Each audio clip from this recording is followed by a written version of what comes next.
ये लोग, मैं भस्मासुर का नाम ऐसे नहीं दिया हूँ।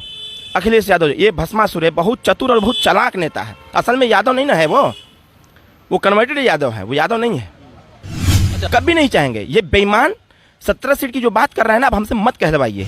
लिया था यहाँ से जो पे चिल्ला रहा है ना एक नेता, यहाँ पर पे चिल्ला रहा है ना समाजवादी पार्टी के सह पर पैसा वैसा लेकर के। इन बेशर्मों को समझ में नहीं आती है कि हम कहाँ जाके वोट मांग रहे हैं। अखिलेश यादव, समाजवादी पार्टी कभी पिछड़ों को नहीं चाहेगी कि नेता बन पावे, कभी नहीं चाहेंगे। ये बेईमान 17 सीट की जो बात कर रहे हैं ना, अब हमसे मत कहलवाइए। जितना मैं जानता हूँ अखिलेश यादव के संबंध में ना, उतना शायद हमारी पार्टी कोई जानता होगा। राजभर मेरे साथ है। जब मैं गया उस गांव में तो वही गांव के लोगों ने कहा कि दोबारा आ गए ना तो यहाँ पर हमने पीटल जाए उन लोगों के। नमस्कार, मैं हूं कमलेश यादव और आप देख रहे हैं आधुनिक भारत। आज हम पहुंचे हैं बसपा के कार्यालय पे, जो घोसी में विधानसभा का चुनाव चल रहा है, उपचुनाव का। और हमारे साथ है अरविंद राजभर जी। हम इनसे जानना चाहेंगे कि आज योगी जी की रैली है, आपकी तैयारी किस तरह की हो रही है? तैयारी देखिए ज़बरदस्त है, और रैलियों के लिए हम लोगों को तैयारी नहीं करनी पड़ती है, तैयारी खुद पे खुद हो जाती है। उत्तर प्रदेश के मुखिया आ रहे हैं, उत्तर प्रदेश के राजा आ रहे हैं, तो स्वाभाविक तौर पर है राजा से सभी लोगों की अपेक्षाएं होती हैं। सारे लोग सोचते हैं कि हमारा राजा क्या कर रहा है, हमारे लिए क्या योजनाएं नया ला रहा है। और स्वाभाविक तौर पर है कि विधानसभा घोसी का उपचुनाव हो रहा है। आज माननीय मुख्यमंत्री जी के आने के बाद माहौल और बदल जाएगा। और सुहेल देव भारतीय समाज पार्टी माननीय मुख्यमंत्री जी के स्वागत में अपने पीले झंडे, पीले गमछे और पीले टोपी के साथ खड़ी है। पूरी मुस्तैदी के साथ पूरे घोसी विधानसभा के हर एक गांव से जन लोग आ रहे हैं, जनता आ रही है, मजबूती के साथ आ रही है। और आ करके वो आज अपनी ताकत को भी दिखाने का प्रयास करेगी माननीय मुख्यमंत्री जी को, और आश्वस्त करने का प्रयास करेगी कि माननीय मुख्यमंत्री जी, आपके द्वारा किए गए जो विकास कार्य हैं, या आपके द्वारा जो उत्तर प्रदेश में अमन, चैन और शांति स्थापित की गई है, कहीं ना कहीं इसको लेकर के हम लोग आगे बढ़ेंगे। और घोसी परिक्षेत्र जो विकास से थोड़ी सी दूरी पर है, यहाँ से कमल का निशान पर बटन दबा करके यहाँ की जनता एक बार अवसर फिर देगी कि घोसी का सर्वांगीण विकास हो सके, जन की समस्याओं का समाधान हो सके, और सभी लोगों के साथ न्याय संगत कार्य हो सके। जैसे आज मुख्यमंत्री जी आ रहे हैं, भारतीय जनता पार्टी की सरकार है यहाँ पे, और आप लोग पूरे क्षेत्र में, घोसी के हर क्षेत्र में घूम रहे हैं, जहाँ पे स्थिति खराब है, रोड का, चक रोड का, स्कूल का, हॉस्पिटल का चीज़ आप लोग देख रहे हैं। तो इस चीज़ पे उनसे किस प्रकार का वार्ता करेंगे? देखिए, हमारे नेता माननीय ओम प्रकाश राजभर जी संबोधन भी करेंगे उस मंच से। और हमारे नेता जब भी संबोधन करते हैं तो हमेशा उसी गांव गरीब की बात करते हैं, क्षेत्र की बात करते हैं। तो हम जातिवाद नहीं, हम क्षेत्रवाद की बात करते हैं। और क्षेत्र में हम सभी लोग घूमे हैं, और हम हर कार्यकर्ता को पहले से दिशा निर्देश था कि घोसी विधानसभा के जिस भी गांव में जाइए, उस गांव की जो छोटी बड़ी समस्याएं हैं उसको जरूर नोट करिए, ताकि यहाँ चुनाव बीतने के बाद, क्योंकि अमूमन ये होता है कि चुनाव लड़ने वाला व्यक्ति जो जीतता है लखनऊ, जो हारता है वो घर। फिर जो जिस उद्देश्य को लेकर के वोट मांगता है, फिर वो सारे उद्देश्य खत्म हो जाते हैं, कहीं किसी का ध्यान नहीं जाता। लेकिन हम लोग, क्योंकि हम लोगों को आए दिन क्षेत्र में घूमना है, संगठन बनाना है, बूथ का संगठन तैयार करना है, लोगों की समस्याओं में खड़ा होना है, लोगों के सुख दुख में खड़ा होना है, इसलिए हम लोगों ने पहले से मन मिजाज बना के रखा था कि क्षेत्र की जो भी छोटी मोटी समस्याएं होंगी उसको नोट डाउन करेंगे। और आज माननीय सीएम साहब को सुपुर्द किया जाएगा कि घोसी क्षेत्र की ये छोटी छोटी समस्याएं हैं, ताकि जिस क्षेत्र की वो समस्याएं हों उस क्षेत्र में अधिकारियों को भेज करके उसका निदान कराया जाए। अच्छा, कल शिवपाल यादव जी वापस फिर एक बार घोसी में आ गए, और वो लोग बता रहे हैं कि ओम प्रकाश राजभर और अरविंद राजभर खाली बोल रहे हैं लोग, इनके साथ राजभरों की वोट नहीं है। अब शिवपाल यादव राजभर के वोट का ठेकेदार होगा लोगों का? अरे वो अपन देखे ना, यादव लोग तो खुद ही बेचारे परेशान हो गए, करल का जल जा। सैफई के यादव आकर के पूर्वांचल के यादव से कहत हुआ कि तुम्हारे साथे आवा, का कैले हुए लोग। तो माननीय शिवपाल यादव जी बड़े नेता रहे हैं, अब नहीं रह गए, अब उनकी दुकानदारी कुल बंद हो गई है। अब वो एक प्रकार से सपोर्टिंग नेता हो गए हैं अखिलेश यादव जी के।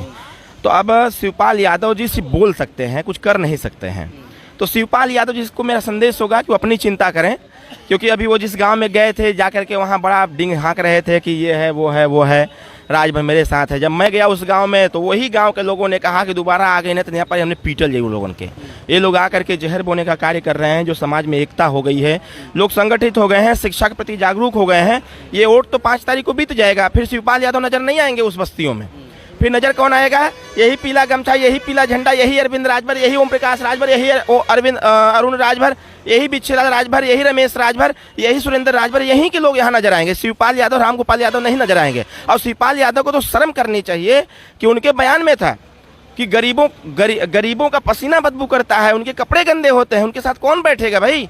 आज जब वोट लेना हुआ तो राजभर बस्ती चिल्ला रहे हैं। तो शिवपाल जी अपना दिमाग जो नहीं खराब कर रहे हैं यहाँ आकर के, आप अपना काम करिए, हम लोग अपना काम करेंगे। अच्छा, बीजेपी के डिप्टी सीएम केशव प्रसाद मौर्य भी यहाँ पे आए हैं, लगातार कई दिनों से रैली कर रहे हैं भी और भापड़ दे रहे हैं। कल बता रहे थे कि जो समाजवादी पार्टी के सुधाकर सिंह हैं उनको सिर्फ हम हराने के लिए नहीं हैं बल्कि उनकी जमानत जब्त कराने के लिए हैं और यहाँ पे समाजवादी पार्टी को खत्म करने के लिए आए हैं। समाजवादी पार्टी हम सबके सहयोग से और हम सबके कृपा से, हम सबके सहयोग और कृपा से समाजवादी पार्टी समाप्तवादी के रास्ते पर हो रही है।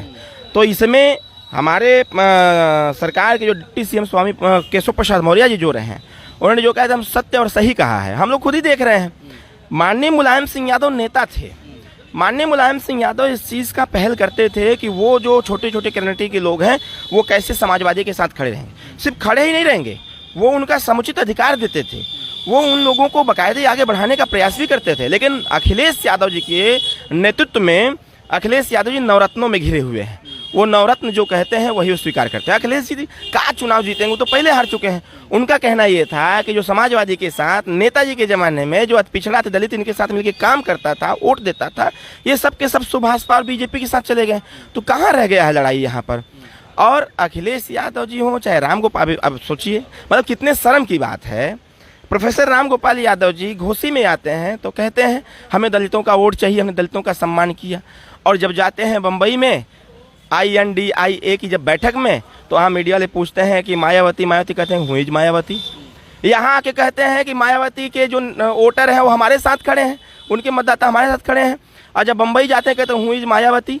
मायावती कौन है? मायावती से हमको कोई मतलब नहीं है। तो मैं आपके माध्यम से दलित समाज के मतदाताओं को कहना चाहता हूँ कि ये अखिलेश यादव हो, चाहे शिवपाल जी हो, चाहे राम गोपाल, ये दुमुहिया सांप लोग हैं।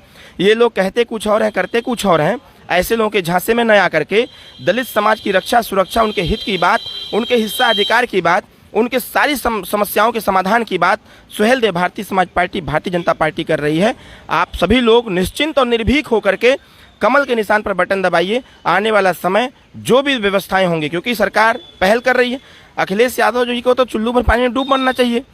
भाई नौकरियों में आरक्षण किसने खत्म, प्रमोशन में आरक्षण किसने खत्म कर दिया? अखिलेश यादव जी ने।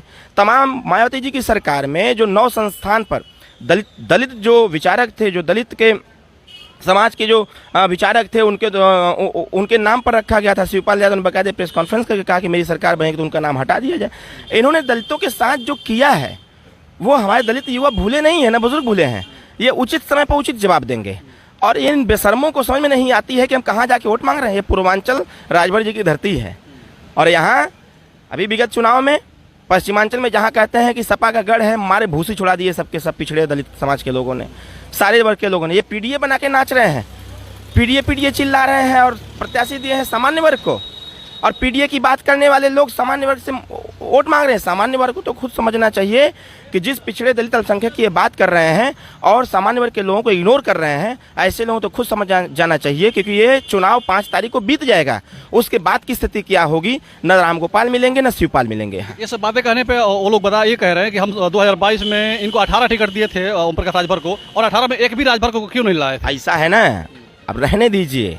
इन लोगों के पास बोलने के लिए कुछ है नहीं। टेबल टॉक मैं करता था। ये अखिलेश यादव जितना प्रताड़ना हमारे साथ किए, जितना मानसिक प्रेशर हमारे ऊपर बनाए थे, ये मैं चैलेंज देके कहता हूँ, ये अखिलेश यादव समाजवादी पार्टी कभी पिछड़ों को नहीं चाहेगी कि नेता बन पावे, कभी नहीं चाहेंगे। ये बेईमान 17 सीट की जो बात कर रहे हैं ना, अब हमसे मत कहलवाइए। जितना मैं जानता हूँ अखिलेश यादव के संबंध में ना, उतना शायद हमारे पार्टी कोई जानता होगा। टिकट की बात मैं करता, बेईमान 3 दिन इस घोसी की सीट पर सुहेलदेव भारतीय समाज पार्टी का प्रत्याशी लड़ने वाला था। इस बेईमान ने 3 दिन सीट हमारा फाइनल था। चौथे दिन हमको बुला करके, इलाहाबाद के वकील था, उसके घर पर बुला कहा कि नहीं वो सीट आपको नहीं मिलेगी। बगल की सीट मधुबन की सीट मेरे लिए खाली थी। हमने मऊ की 2 सीट तय कर लिया था। यहाँ से जो पे चिल्ला रहा है ना एक नेता, यहाँ पर पे चिल्ला रहा है ना समाजवादी पार्टी के सह पर पैसा वैसा लेकर के, उसको क्या पता है? उस जरा पूछिएगा। मैं खुद उसको फोन करके कहा था कि घोसी तैयारी करो, हम तुम्हारी सीट तय कर दिए हैं। लेकिन 3 दिन बाद जब हमको पता चला कि अखिलेश यादव ने मेरे सामने कहा कि वो सीट अब आपको नहीं मिलेगी, उस पर हमारी एक बड़ी योजना बन रही है, हम उस सीट को छोड़ दिए। फिर मैंने उससे बात किया, मैंने कहा कि इसके अलावा अगर आपको मधुबन लड़ा दिया तो क्या रहेगा? उन्होंने कहा कि साहब वहाँ भी ठीक रहेगा। जब मधुबन की बात आई तो इस बेईमान अखिलेश यादव ने, इस चिरकुट और चापलूस ने अपने नवरत्नों के कहने पर वो भी सीट कन्वर्ट कर दिया। ऐसे ही नहीं, 17 छोड़िए, 22-23 सीट की फाइनल हुआ था। और 23 सीट इसलिए फाइनल हुआ था कि सुहेलदेव भारतीय समाज पार्टी की जो राष्ट्रीय पदाधिकारी हैं, इसके साथ साथ जो प्रदेश के पदाधिकारी हैं, जातिगत कम्बिनेशन बना करके उनको चुना लाना था। लेकिन इसने हमको धीरे धीरे कहा था हमसे कि 1 महीना में सीट फाइनल हो जाएगी, 7 महीना बाद सीट फाइनल किया। ये हम लोगों को बेवकूफ़ समझता है, समझ में आ जाएगा। हम लोग भी ऐसे ही नहीं घूम रहे हैं। ये जो पे चिल्ला रहे हैं ना, उनको कुछ नहीं पता है। वो क्या करेंगे? जो अखिलेश यादव की सुना